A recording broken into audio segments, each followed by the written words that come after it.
Hi, I'm Wendy from Shiny Happy World, and this is the new Io Moth pattern. Here's how to make it. Okay, this is a video showing how to assemble the Io Moth if you are not using a light box. So it's got a lot of pieces because I'm making fairly realistic looking moths and butterflies in this collection. So it's got a lot of pieces here. Let me just show you what I've done to prepare them. So I'll show you with a more simplified one. So I've taken my template pieces, printed them on paper-backed fusible adhesive. I use Heat and Bond Light for all of my quilts. And then I fuse that piece to the wrong side of the fabric and then cut it out on the solid line. There are dotted lines in the pattern pieces. Those are showing you where other applique pieces are going to be placed on top of this piece. So the pieces can be fairly simple, like these upper wings, or they can be fairly complicated, like these lower wings. But just trace those lines and you'll be all set for the next step, which is putting everything together. So we're going to start with the body. And I'm just going to roughly put it here in the middle of the block. It is going to have some antennae that stick out the top, but they're fairly stubby, short antennae. So I'm going to just put those over to the side. We're not going to worry about those yet. Let's go ahead and start with the top wings.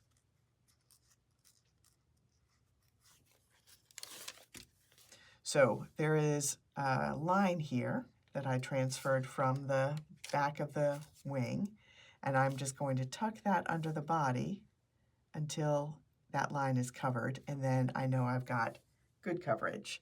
So this one is a moth where the wings kind of point down when they're spread open, and the bottom wings overlap. Actually, let me show you. This is the placement guide. So you can see the general shape of it that we're following here. So we've got the top wings kind of goes for the top edge of the wings are a little bit more straight than I've done here. So let me do that. And then the bottom wings are very often overlapping. So you could position yours if you wanted to with those wings spread out a little bit, but I'm going to do it in this kind of very common bottom wings overlapping each other setup. Just tuck that out of the way. All right, now we're going to have the other side. And I'm not going to worry too much about the placement of these until I get these bottom wings in place, because then I may need to adjust the whole thing up or down. So let's do this one, piece one first. This is the bottom of the two wings.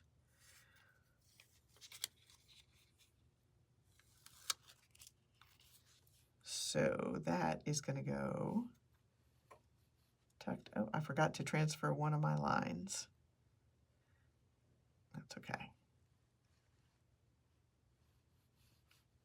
It's going to go up in here.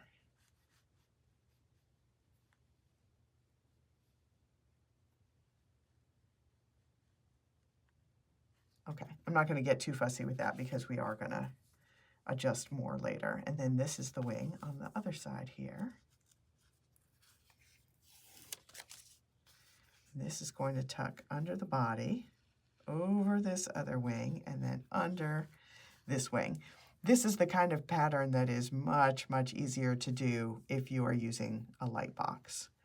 Just kind of throwing that out there.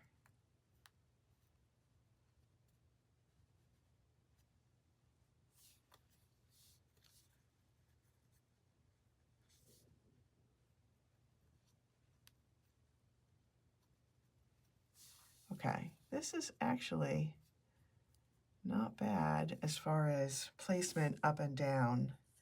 I don't know. I'm going to move it down just a little bit. And again, there's a video showing how to assemble this. I'm going to make another one showing how to assemble it if you are using a light box, and you'll be able to see on that just how helpful that can be when you've got such complicated pieces.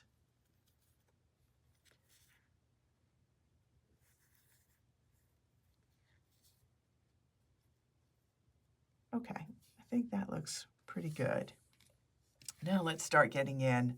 I'm happy with the side to side. I'm happy with the up and down. Let me tuck the antenna under there just to make sure before I put any of the more complex little pieces in there. So these are easy. These just tuck underneath the top there.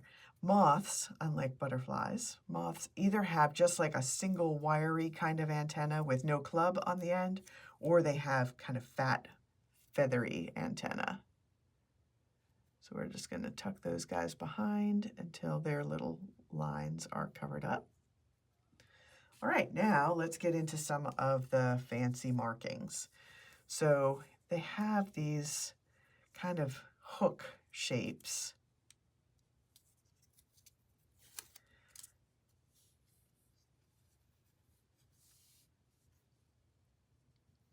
That are going to go like that. And I'm going to just lift up my body piece. There we go. So we want to position that, oops, underneath that top wing. And we need to shift it up just a little bit more. There we go. Now it's covered, the body is covering its line right here. That wing is covering its line. That looks pretty cool.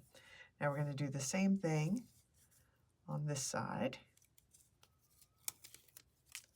But we're going to tuck it underneath this one. So I may end up having to shift that one back around.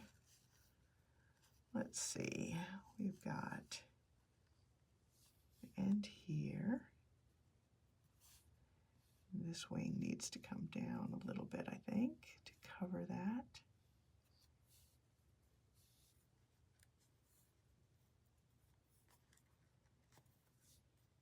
It's just a lot of kind of tweaking things around.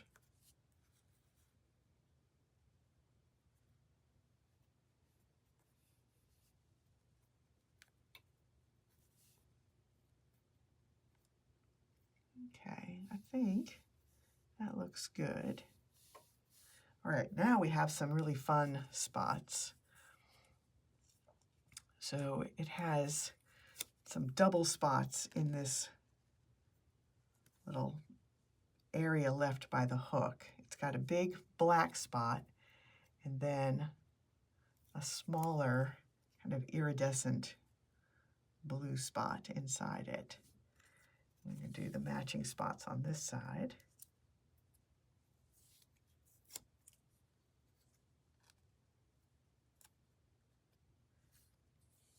And give it its blue spot.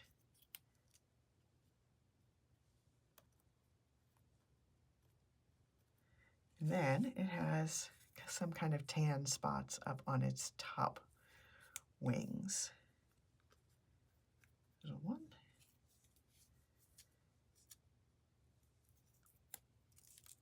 And there's the other. All right, this needs to be shifted down just a smidge. All right, I think that looks good.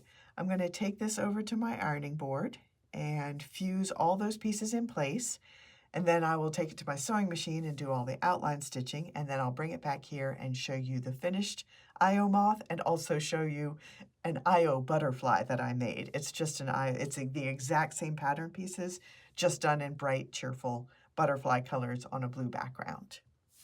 All right, here is the finished Io Moth.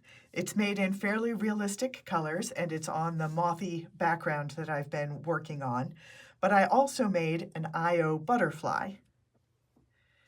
So there is actually no such thing as an Io butterfly. I just wanted to take the exact template pieces from the Io Moth and make it in completely fantasy, more butterfly-ish colors. So I've got it on a bright blue background and I've got brighter, more butterfly. Some moths do come in bright, vivid colors, but most of them are pretty muted. So this is in brighter colors. And it is what I'm calling an Io butterfly. And one more thing that I wanted to point out is that I am making all of these moth patterns mix and matchable. So this has nothing to do with the Io moth, but this is a Franken moth that I made combining pieces just from the Luna moth and the elephant hawk moth, but it's going to be, all of these patterns are going to be combinable so that you can use any of the wings with any of the bodies and add any of the markings that you like and do any different kinds of antenna. So it's just going to be a really fun collection of patterns that you can play with. So in addition to the 10 moths, which you can also use to make fake butterflies, you can also make all kinds of Franken moths and Franken butterflies by mixing and matching the pieces. So this is the new Io Moth pattern. Go back to the moth proper, and it's available at Shiny Happy World. I'm Wendy, and I will see you next time.